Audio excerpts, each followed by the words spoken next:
Bro ತೋರಿಸ್ತೀನಿ. ಬನ್ನಿ ನನ್ನ ಮಕ್ಳ, ನಮ್ಮ ಹುಡುಗರು ಕಾಯ್ತಿದ್ದಾರೆ. ಅಲ್ಲಿರಿ ಬ್ರೋ, ನಾ ಬರ್ತೀನಿ. ಹೋಗಿ ನನ್ನ ಮಕ್ಳ, ಇನ್ನೊಂದ್ಸಲ ಯಾವ ಹುಡುಗಿನೂ ರೇಗಿಸ್ಬಾರ್ದು. ಥ್ಯಾಂಕ್ ಯು ಹೆಲ್ಪ್ ಮಾಡಿದ್ದಕ್ಕೆ. ನಿಂಗೆ ಯಾರು ಹೆಲ್ಪ್ ಮಾಡಿದ್ದು? ನಾನು ಹೆಲ್ಪ್ ಮಾಡಿದ್ದು ಅವ್ರಿಗೆ. ನಿನ್ನಂತ ರಾಕ್ಷಸಿನ ಪಡಿಸ್ತಿದ್ರಲ್ಲ ಅವರು.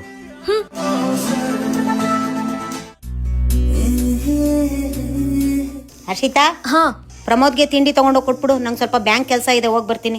ಅಮ್ಮ, ಡೈಲಿ ನಾನೇ ತಗೊಂಡೋಗಿ ಕೊಡ್ಬೇಕಾ? ಅವನ್ಗೂ ಕಾಲ್ಗಳಿದೆ ತಾನೆ, ಬಂದ್ ತಿಂತಾನ್ ಬಿಡಿ. ಅವನಿಗಿದೆಲ್ಲ ಹೊಸ್ದಲ್ವಾ, ತಗೊಂಡೋಗಿ ಕೊಟ್ಬಿಟ್ರೆ ನಿಂಗೆ ಏನಾಗುತ್ತೆ? ತಗೊಂಡೋಗು. ಅಯ್ಯೋ ಸರಿ ಆಯ್ತು, ಹೋಗಿ. ಇವ್ನ್ಗೇನ್ ಕೆಳಗ್ ಬರಕ್ಕಾಗಲ್ವಾ? ನಾವು ಡೈಲಿ ಇವ್ನ್ಗೆ ಊಟ ತಂದ್ಕೊಡ್ಬೇಕಂತೆ, ಇವನು ರಾಜನ್ ತರ ಮಲ್ಗಿರ್ಬೇಕಂತೆ. ಮಾಡ್ತೀನಿರು.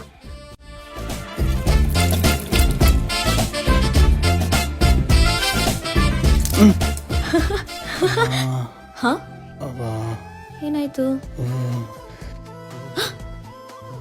ಅಯ್ಯೋ ಇಷ್ಟೊಂದ್ ಜ್ವರ ಇದೆ, ಅಮ್ಮ ಬೇರೆ ಇಲ್ಲ, ಏನ್ ಮಾಡ್ಲಿ?